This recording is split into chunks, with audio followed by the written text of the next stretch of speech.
Dear students, BSc part first की videos की श्रृंखला में आप लोगों का एक बार फिर स्वागत है। आज हम फिजिक्स के प्रथम प्रश्न पत्र पेपर फर्स्ट मैकेनिक्स का नेक्स्ट चैप्टर आपेक्षिक घूर्णन गति प्रारंभ करेंगे। आपेक्षिक घूर्णन गति, रिलेटिव रोटेशनल मोशन। इसके अंतर्गत सबसे पहले हम बात करते हैं घूर्णी निर्देश तंत्र में रूपांतरण की। Transformation in rotating frame of reference. तो हम बात करें घूर्णी निर्देश तंत्र में रूपांतरण, तो जो हमारे पिछले वीडियोस थे, जो हमने चैप्टर फर्स्ट के वीडियोज जो हमने देखे हैं, उसके अंदर हमने घूर्णी निर्देश तंत्र में रूपांतरण समीकरण जो है वो प्राप्त किए थे। ठीक है, तो हमने चित्र में दिखाया है कि हमारे पास दो निर्देश तंत्र हैं। ये दोनों ही निर्देश तंत्र क्या है? जड़त्वीय निर्देश तंत्र है। तो हमने कहा, हमने माना किसी स्थिर निर्देश तंत्र S में किसी कण P के निर्देशांक x, y, z है तथा अक्षों के अनुदिश एकांक सदिश i cap, j cap, k cap है। तो हमने कहा ये जो हमारा चित्र है, इस चित्र में यदि हम बात करें तो ये जो निर्देश तंत्र है, ये x अक्ष हो गई, ये y अक्ष हो गई और ये z अक्ष हो गई।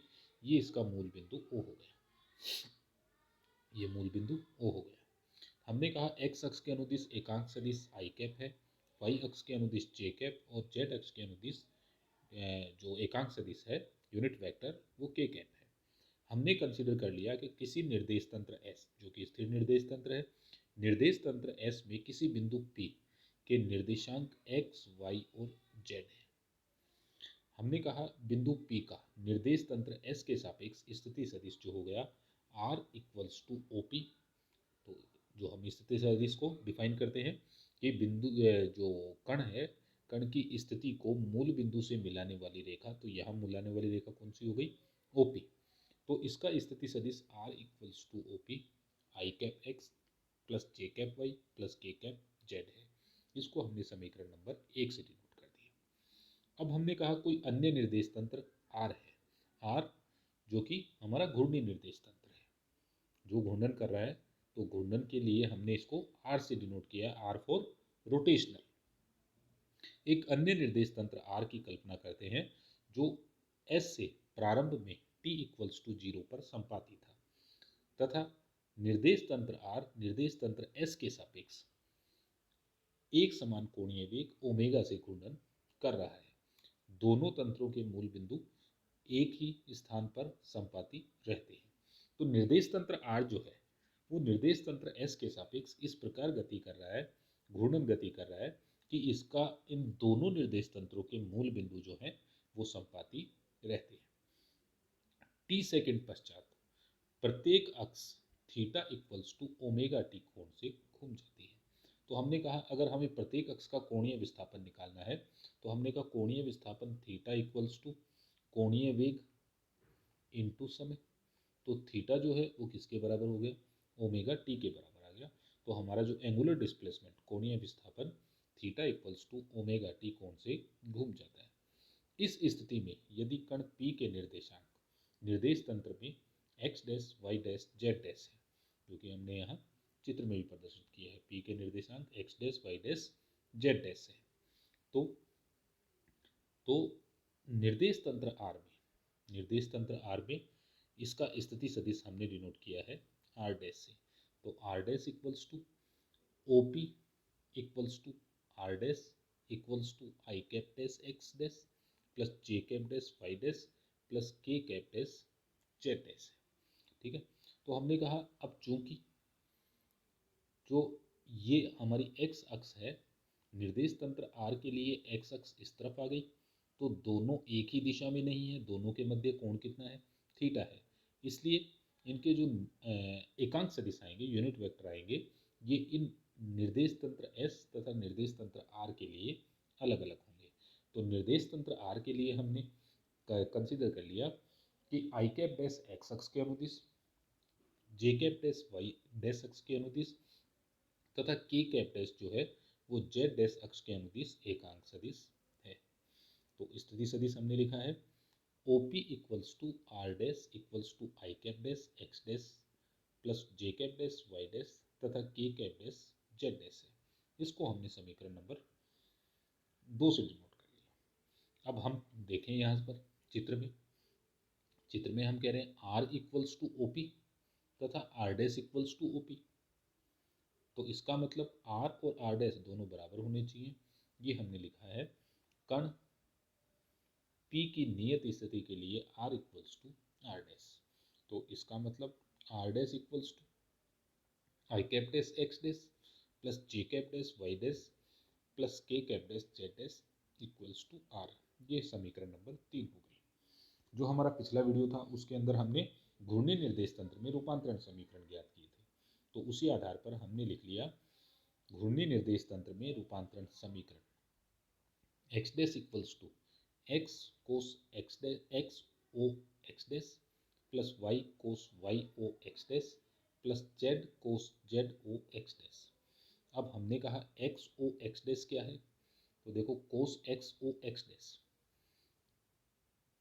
हम बात कर रहे हैं कोस एक्स ओ एक्स डैश की।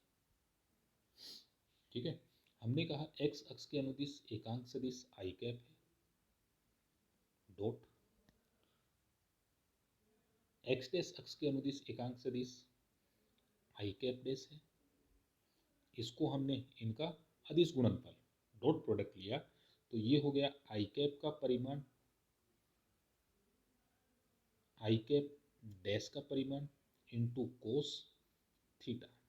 और थीटा की यदि मैं बात करूं, थीटा है एक्स ओ एक्स डैश, इसका परिमाण हो गया एक, इसका परिमाण एक, तो एक और एक, एक गुणा एक एक, तो ये हो गया cos X dash O X equals to I cap dot I cap dash. तो ये हमने यहाँ दिखाया है। तो इसका मतलब cos X O X dash equals to I cap dash dot I cap. इसी प्रकार cos Y O X dash equals to Y cap dash dot J cap plus Z cos Z O X dash equals to I dash I cap dash dot के cap.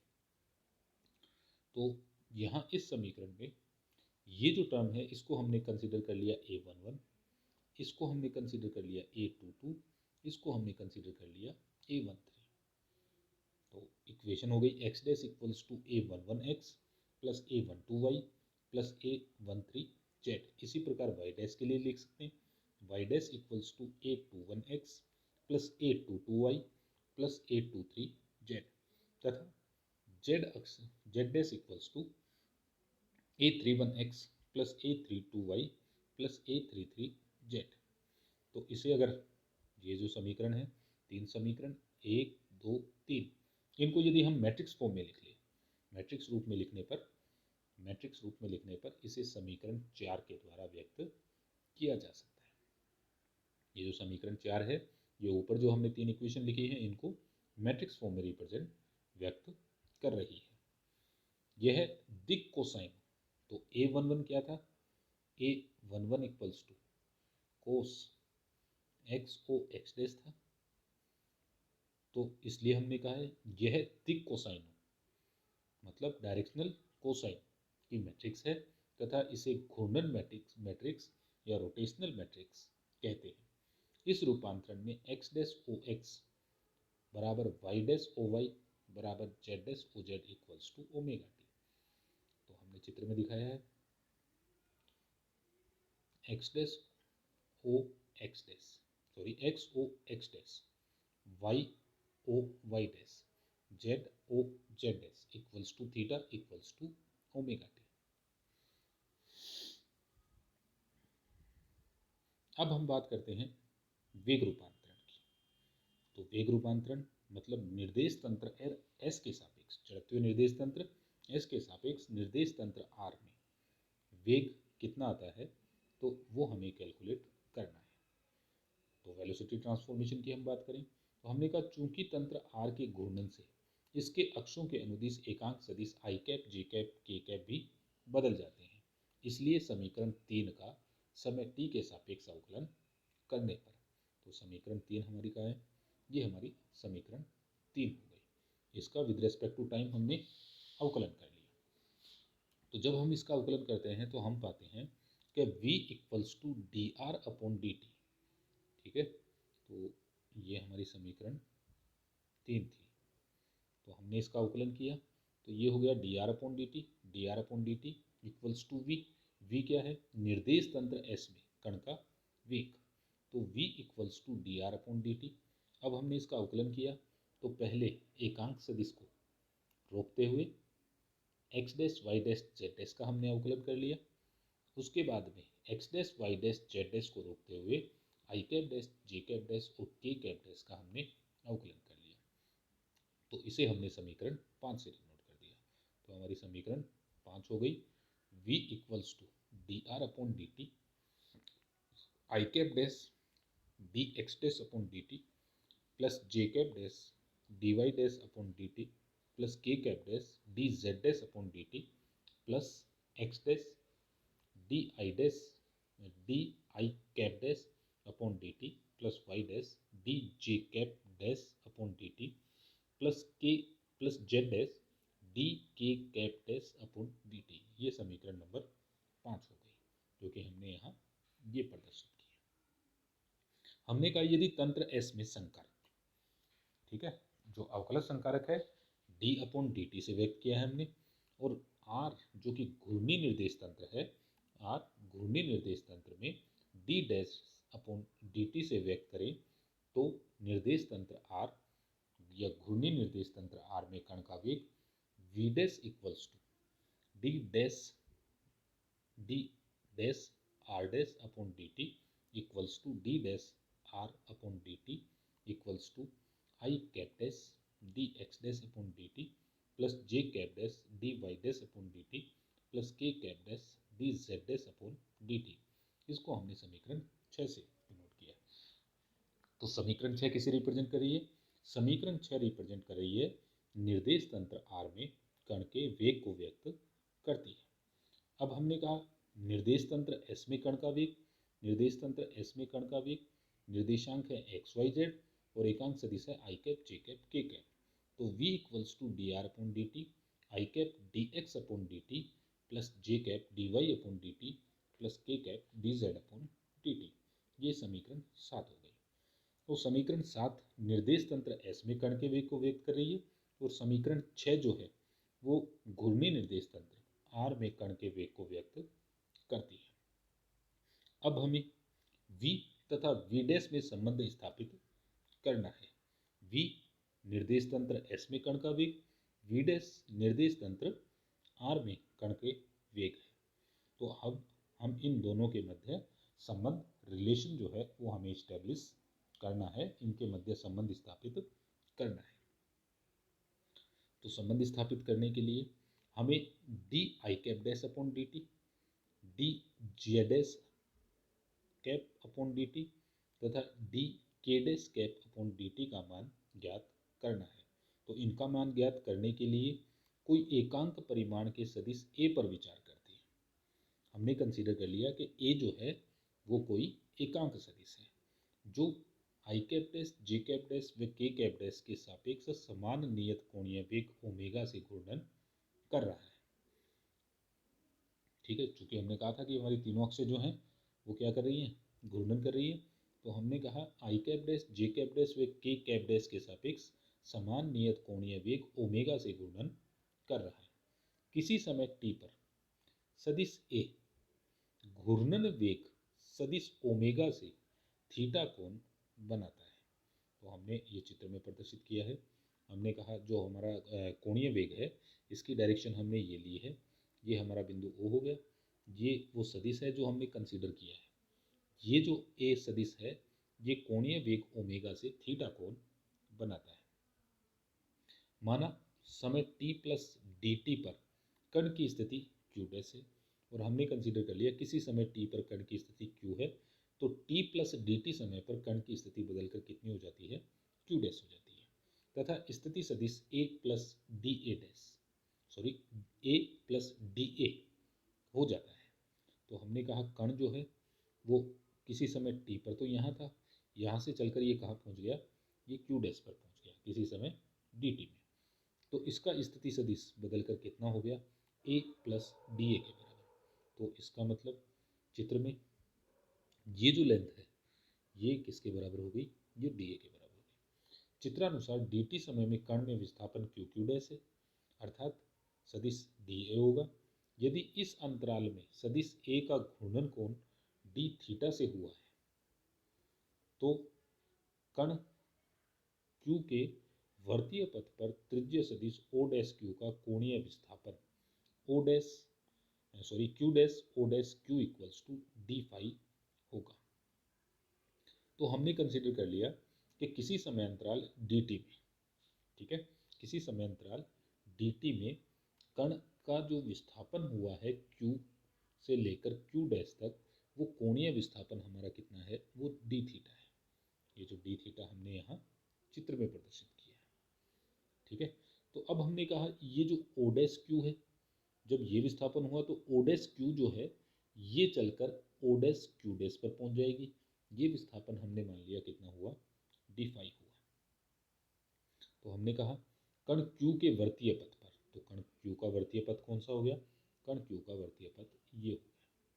इस वर्तीय पथ पर विस्थापन कितना हुआ, dA हुआ, और कोणीय विस्थापन कितना हुआ, ये हो गया d फाई के बराबर।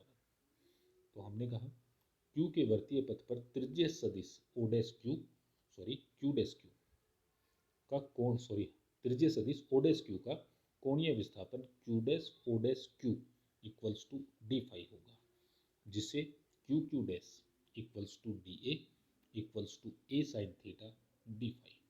ठीक है, यहाँ हम सदिश डी ए का मैग्नीट्यूड ले रहे हैं। तो ये हमने कैसे लिखा, ये हमने लिखा चाप इक्वल्स टू त्रिज्या इंटू कोणीय विस्थापन। ठीक है, arc equals to radius into angular displacement. तो इससे हमने इसको लिख लिया Q dash equals to D A equals to A sine theta D phi. अतः कण का रेखीय वेग D A upon D T equals to A sine theta D phi upon D T equals to A sine theta omega. तो D phi upon D T ये कोणीय विस्थापन था डी फाई, और इसका समय के सापेक्ष अवकलन कर दिया तो ओमेगा कोणीय वेग आ गया, एंगुलर वेलोसिटी। हमने कहा D A upon D T की दिशा डी ए की दिशा में होगी, जो सदिश ए व ओमेगा के तल के लंबवत होता है। अतः दिशा को ध्यान में रखते हुए सदिश रूप में d A upon D T equals to omega a sine theta n cap. तो ये जो टर्म है ये ओमेगा क्रॉस ए के टर्म में लिखी जा सकती है, तो इसको हमने लिख दिया ओमेगा क्रॉस ए। तो समीकरण 9 से स्पष्ट है कि D A upon D T की दिशा ओमेगा व ए के तल के लंबवत होती है। अब हमने कहा समीकरण 9 में, जो हमारी समीकरण 9 है, इसमें एकांक सदिश ए को i cap dash j cap dash व के कैप डैश से प्रतिस्थापित करने पर, तो d I cap dash d T equals to omega i cap dash D J cap dash upon D T equals to omega cross j cap dash तथा d k dash cap upon D T equals to omega into k cap dash. ये हमारी समीकरण number 10 हो गई। तो हमने कहा समीकरण 6 तथा 10 को 5 में रखने पर, तो समीकरण 10 से ये सारी वैल्यूज, ठीक है, और समीकरण 6 से वैल्यू लेकर हम उसे उठाकर कहाँ रख देते हैं, समीकरण 5 में रख देते हैं। तो हमने कहा ये हमारी समीकरण 6 हो गई। तो समीकरण 6 से ये जो टर्म है ये वाली, ये वी डैश के बराबर होगी, डी आई cap dash upon D T D जे cap dash upon D T D K cap dash upon D T की वैल्यू हम समीकरण 10 से लिख लेते हैं। जब हम इसे हल करते हैं तो इक्वेशन हमें मिलती है d are upon D T equals to D dash are upon D T plus omega गुना i cap dash x dash plus J cap dash Y dash plus के कैप डैश जेड डैश।